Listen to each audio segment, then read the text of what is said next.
Welcome to Thinking Out Loud, where we dive deep, ask big questions, and explore what really shapes learning at JCHS. I'm Mary Ellen Hunt, Director of Enrollment Management, and your host. What makes a JCHS education not just different, but truly transformative? Over the next few months, we will be meeting with a wide range of JCHS educators, students, and alums to dig deep into the unique education you can find here. In this episode, we're talking with Rabbi Howard Jacoby Ruben, the head of school at JCHS, who shares how a culture of courageous questioning, deep learning, and joyful belonging really shapes everything from classroom discussions to community life. We'll explore how the approach to learning at JCHS allows students to do more, to be more, as they enter into centuries-old conversations, wrestle with justice, and grow into original thinkers ready to engage the world with empathy and purpose. Rabbi Ruben, thank you so much for being here today. Thank you, Mary Ellen. Of course. So I'd love to start kind of big picture. What do you think makes learning at JCHS different from other high schools, not just in what students learn, but maybe how they learn? To me, there are three key differences. One is the challenge that's put before each student to take themselves on a journey through 4 years of JCHS that will deepen who they are academically, athletically, aspirationally, where they will be exploring every aspect of themselves that they have a curiosity about, or they want to develop more deeply, or they're not sure how it's working for them. And our responsibility is to help each student on their journey. In our library upstairs, there is an expression in Hebrew above the ark that holds the Sifrei Torah inside the school, the Torah scrolls inside the school, and it's one that comes from the book of Proverbs. And it says, educate a child according to their way, and that's the learning that will stay with them the rest of their lives. In other words, for us to know how to truly educate each child, we need to know each child. We need to understand what their ambitions are, what their aspirations are, where their comfort zone is, and where their zone of proximal development is. It's so rewarding to be with students in that way and to be part of a community of adults that works with students in that way. And it's not just thinking about education from a 21st century progressive perspective, but we're going back 2 centuries, two millennia rather. We're going back 2 millennia to understand what the Jewish tradition teaches about the best ways to have a student learn, develop, and grow. I love that it's so deeply embedded in what we do here that people are really seen and really understood for who they are. Yeah. JCHS is also known for its rigorous college prep academics. How do you balance high expectations with a school culture that's also, very warm and inclusive, and of course very student-centered, as you were saying? Yeah. So I've been fortunate to be at the school for 18 years, and during that time, I've selected books for the professional community, our educators and staff, and our board to read, sometimes together, sometimes other, over the summer. Students do summer reading, and our educators do summer reading. So the very first book that we looked at was this one from Ron Berger, An Ethic of Excellence. And we'll put it in the show notes. The great thing about this book is Ron is an educator in primary school, in elementary grades. And he's talking about establishing an ethic of excellence for the work that is done by 2nd and 3rd graders in all the projects that they do in his classroom, and why that ethic of excellence animates learning. It doesn't intimidate learning. It doesn't shut it down. It actually gives students something to aspire to. And those aspirations really motivate them and drive them. And when the aspiration is excellence and just being the best version of yourself at any possible moment, whether it's academically or socially or athletically, that's the ethic that we want our students to aspire to. And it I suppose it translates into rigor in a certain sense around education, but it's really about the purpose of education. The purpose of education is to help a student learn and grow and improve the world. And the stakes are high. And so should the standards be. I love too that there's a sense of lifelong learning. Like we're still learning as adults, and we're still trying to improve everything that we do here, and constantly talking about ways to make things better. Yeah. So can we talk a little bit about the ways that Jewish identity really shaped the academic experience here, whether that's classroom, advisory, co-curricular? It feels like it's so much a part of their experience. Well, it is, and it isn't. Everybody makes their own unique, has their own unique recipe for the ingredients in their lives that bring them purpose and meaning. For some of our students, that's deeply, they have all the ingredients in the Jewish realm, and some of the other academic realms don't get as much attention. And for other students, it's a deep dive into math and science, and Judaism is a beautiful gloss or a lens to see things through, but it isn't the core of who they are. It's an aspect of who they are, and each student makes a decision for themselves, informed by their family and their tradition. This is the mug that I've been using this school year. It was my mother's teaching mug. My mom was a classroom teacher. My sister became a classroom teacher. And I have it here as a reminder of the legacy in my family of the power of teaching. So that's my legacy. It's also true that my granddaughter, our oldest granddaughter, attended a Jewish summer camp this summer that my mother attended and that I worked at and that my daughter, her mom, worked at. So 4 generations of Jewish summer camping. Some of the things that are very rooted in who I am are Jewish. Some of them are very rooted in who my family is. And each of us on campus has a slightly different recipe. For us, we want to make sure that the Jewish is available to every student and accessible to them no matter what their entry point is, in Jewish terms or in academic terms or social terms. Thank you.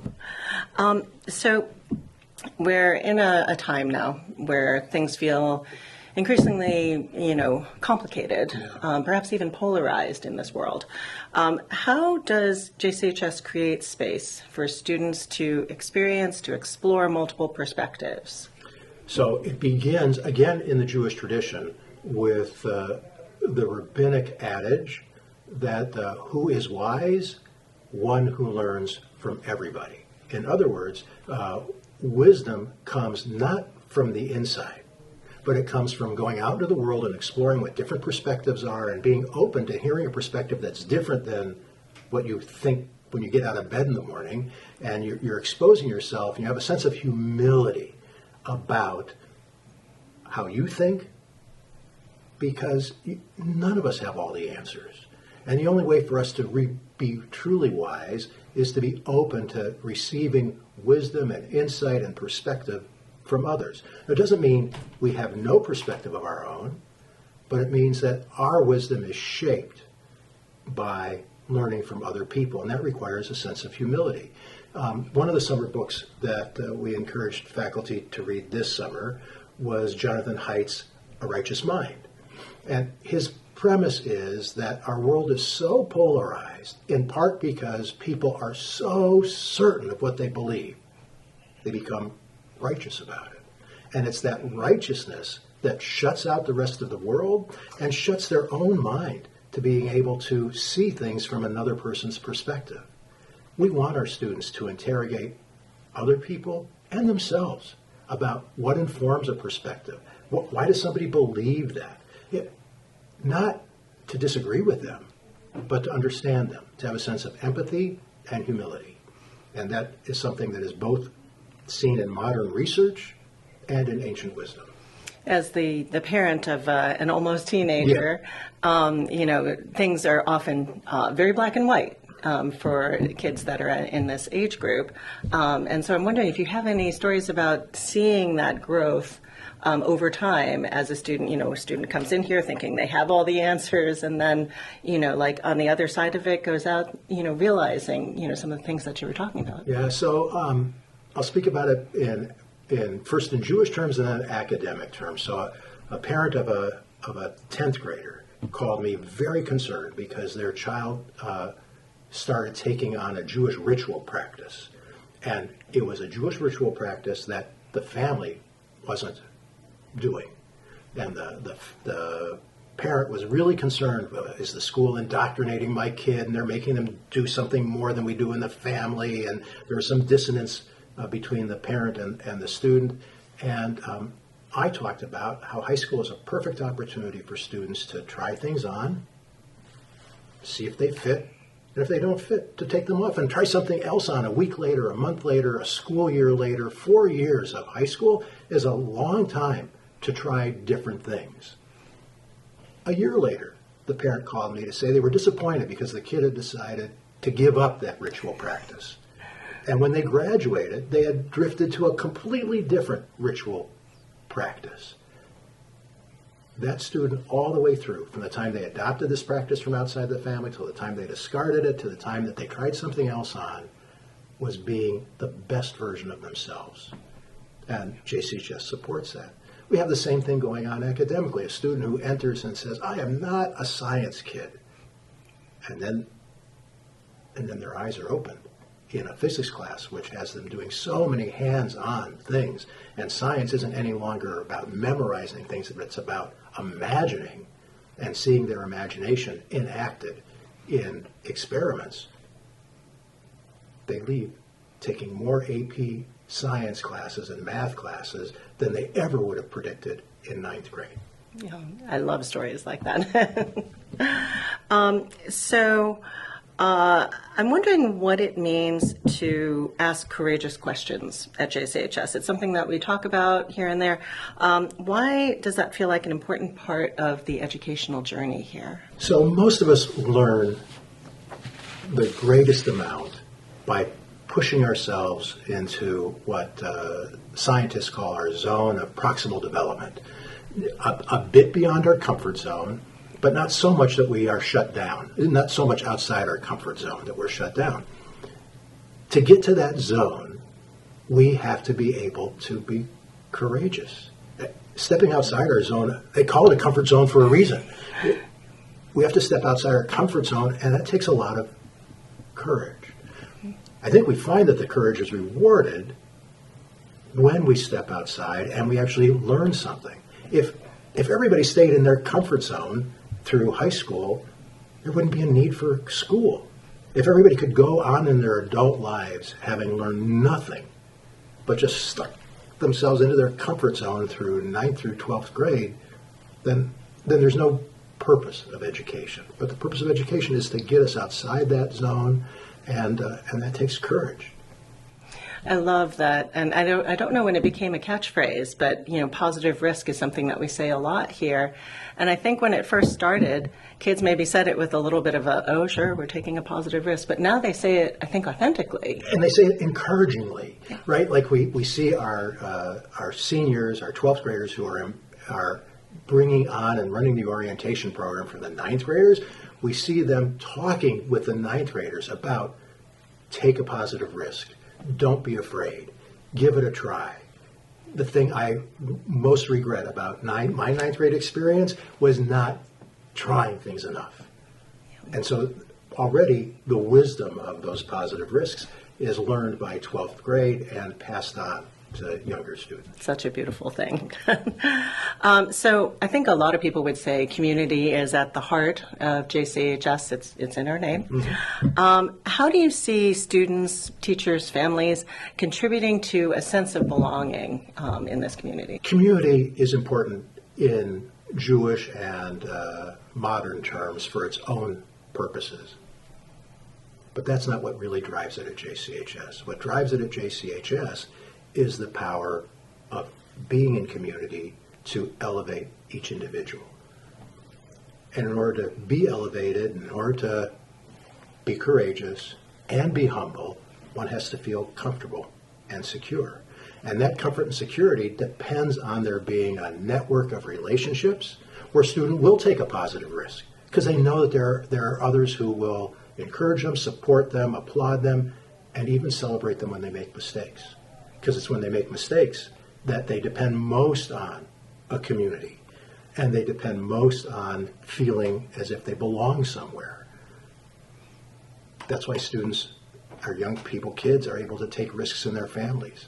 They feel secure in their families. And why it's hard in a brand new social group, because they don't feel secure in a brand new social group. So our responsibility as a community school is to create a sense of belonging that lays a foundation of comfort and security, precisely so students can set high standards for themselves, take on a lot of rigor, have a sense of curiosity and grit, and thrive. There's so much trust that's involved in that. Yeah. Really remarkable. As I mentioned before, it's a time when often I think people feel disconnected, that there's perhaps a feeling of, being, I don't know, I said complex world, but a lot of chaos in the way that people are viewing things in the world. What role do you think a school like JCHS plays? Like, how does our focus on, relationships, perspective, joy in learning prepare students not just for college, but maybe for, for life, for a wider world? It's so important that people learn to see themselves for who they truly are. And for us, it's as important that a student learn how they learn as they learn what they learn, so that when they leave JCHS, they can set the course for themselves in college, grad school, beyond, whatever they choose to do, vocationally, avocationally, but that depends on them being able to know themselves and know who they are in a group. That's why our capstone, our senior keystone project, is one where each individual is working intently on a personal passion project in the context of getting feedback from a group, prototyping within the group, reiterating and iterating again within the group, all on the path of this individual project. That's why community is so important. It's such a great metaphor for further things in life. Well, I want to thank you so much for taking the time out to chat with me. I really appreciate it. Mary Ellen, I love the school. You love the school. And it's so great to be able to share different parts of the school that we all find great meaning in, and that cause us to come here and work at JCHS joyfully every day. Well, I hope that folks will subscribe and will continue to listen to our podcast, because there's so many more interesting conversations to be had. I can't wait to hear them all. And thank you so much for joining us today. If you've enjoyed our conversation, please do be sure to follow us by clicking subscribe. Each week we talk with a member of the JCHS community about what really matters in learning and the uniquely JCHS approach to education.